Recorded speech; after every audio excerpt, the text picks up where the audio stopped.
Hello everyone, and welcome to the first homemade tutorial video for Miss Weaver's class.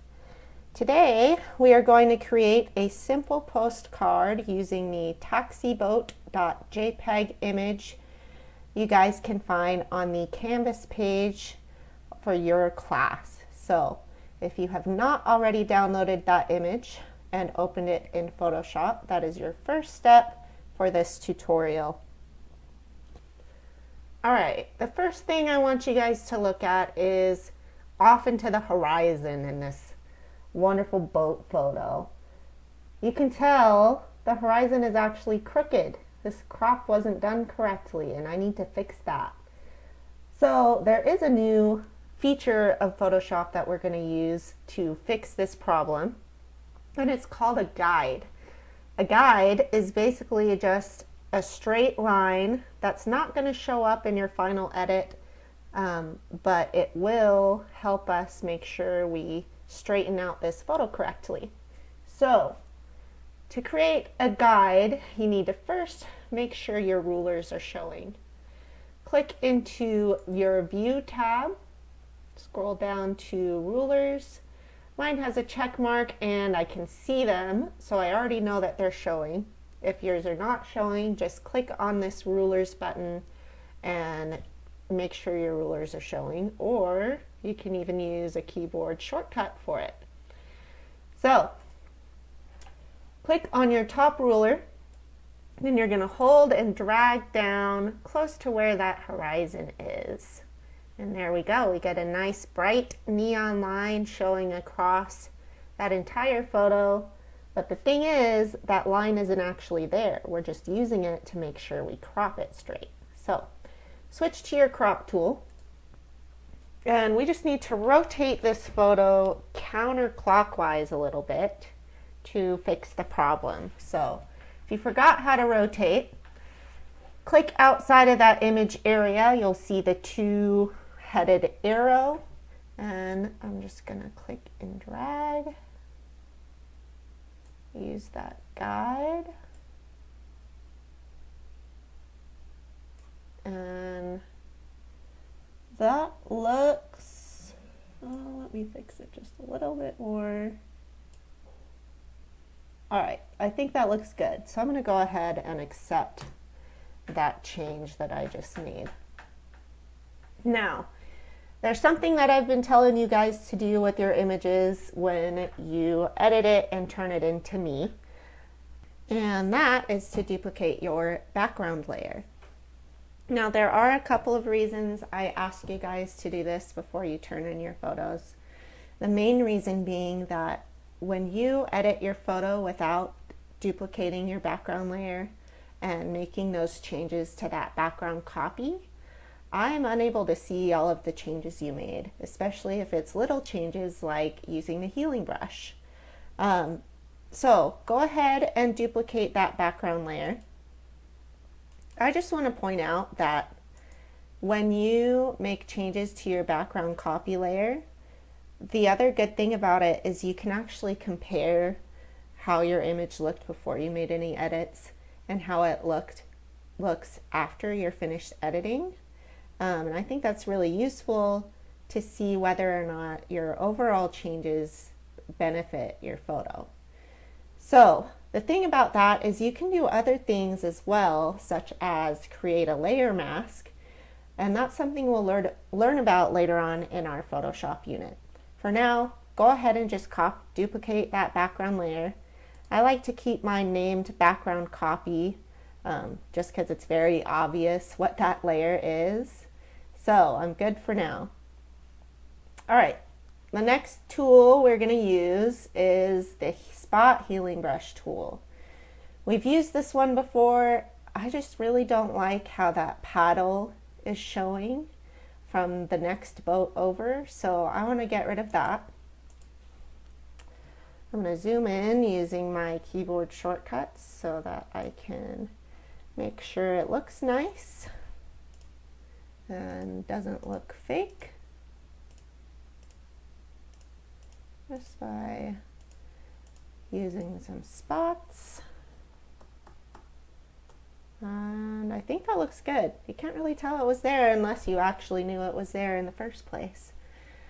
So the next tool we are going to use is a tool we haven't talked about yet, and that is the Sharpen tool. Now, if you look at the front of the boat, there's these flowers, and they're kind of like leis, but for the boat. So these boats really were taxi boats. You would take them island hopping from one island to another. There would be a guy standing on the back, manually moving that propeller to make sure you're going in the right direction. And then the boat drivers would get these flower leis, kind of like an air freshener. And they would go on cars, and it would make the car smell nice, and it was a way to help those people who are making these flower things. And I like remembering that. I want to make sure I make these flowers look a little more detailed because they look kind of blurry to me right now. So I'm going to use the Sharpen tool. Now, if you look on your toolbar, there's a tool that looks kind of like a teardrop. If you right click on that, you can get to the Sharpen tool from there. And you're just going to use your brush. Again, I'm zooming in to make sure you get to the right spot. You just use it like a paintbrush by clicking and dragging. And I'm already seeing some of that detail stand out a little more. And I'm liking the way that it looks.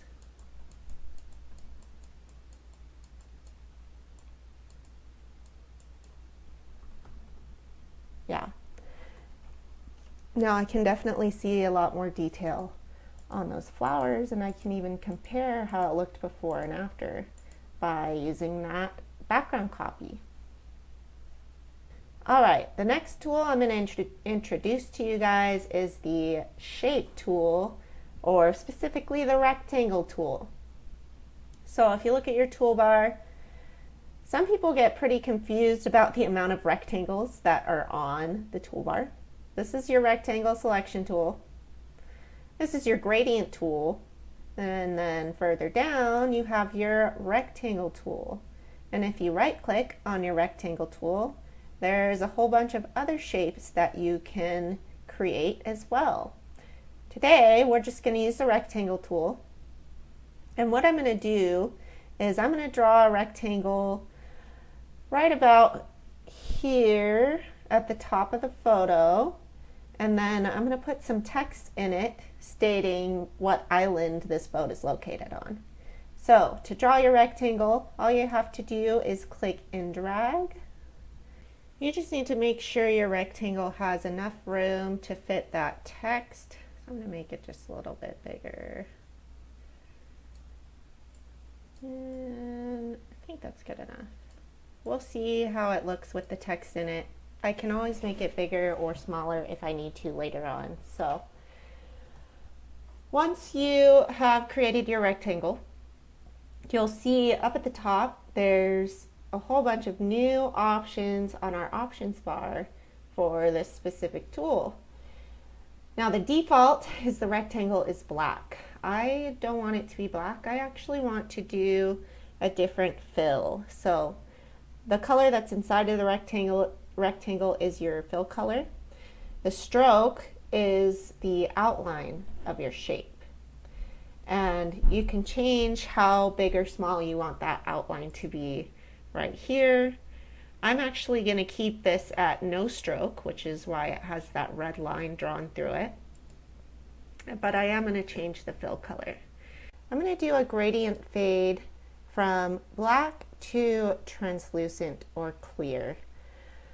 So we haven't talked about gradients that much. What a gradient is a consistent transition from one color to another color. So right here you can see it fades from black to white. I actually want to do a gradient of black to clear. So that second one in your options is going to be black to translucent. And notice down here at the bottom there's a little circle with a line through it. So the direction that that line is facing determines which direction your gradient fade is going to go. And I want to make this look a little bit more professional. And I think it will look better if I change that direction so that the fade is going from left to right, from black to clear. That looks pretty good to me. Now I'm just going to go ahead and move this rectangle over a little bit, and that looks good for the shape. Now we need to go ahead and add our text in there. So the good thing about shapes is it makes it really easy for you to add the text inside of that rectangle. When you're using the text tool without a shape, you have to basically draw where your text area is going to be. So, see, I just created a new text layer outside of that rectangle, and I can change the size of that text area. But I do want to keep my text inside of the rectangle, so I'm just going to do a new text layer. Now I want to use, notice again, the options up at the top have changed specifically for this tool. You can change the font, you can change the font size, you can change the font style, the alignment of your text, you can even change the shape of your text. I'm going to keep it straight for now, but I do want to change my font to Century Gothic. So the name of this island is actually Ko Fifi Island.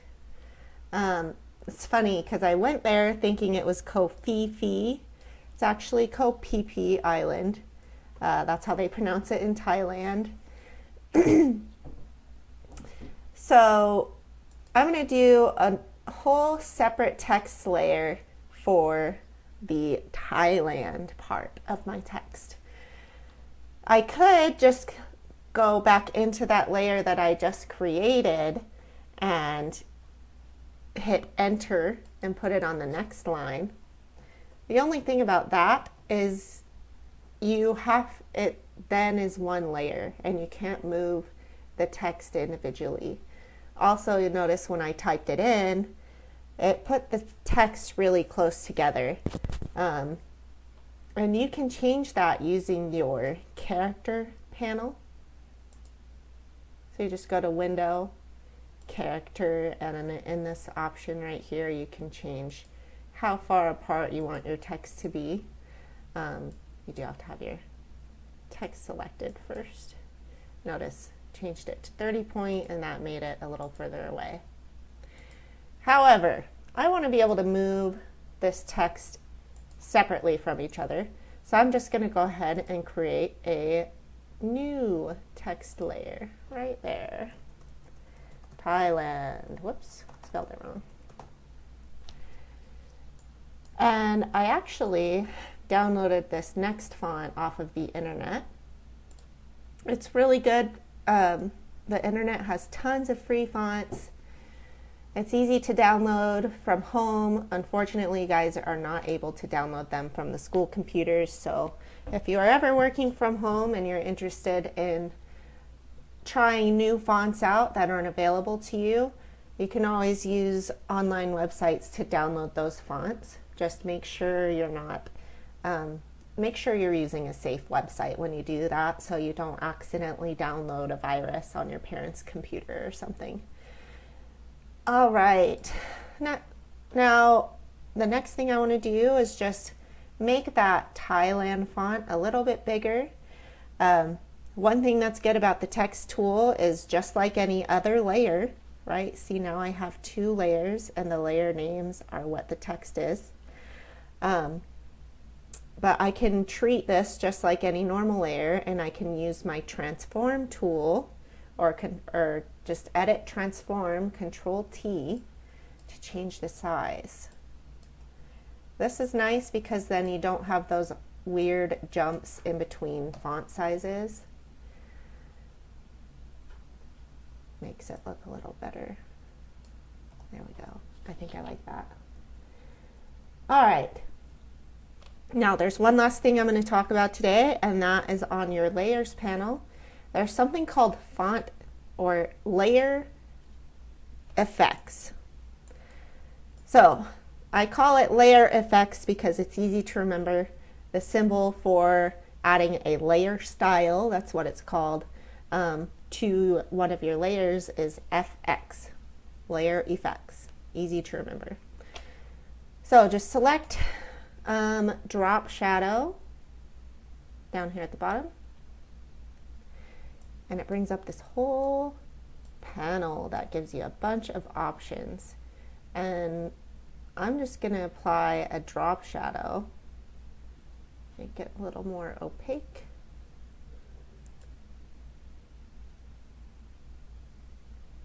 It's hard to see if you don't zoom in all the way.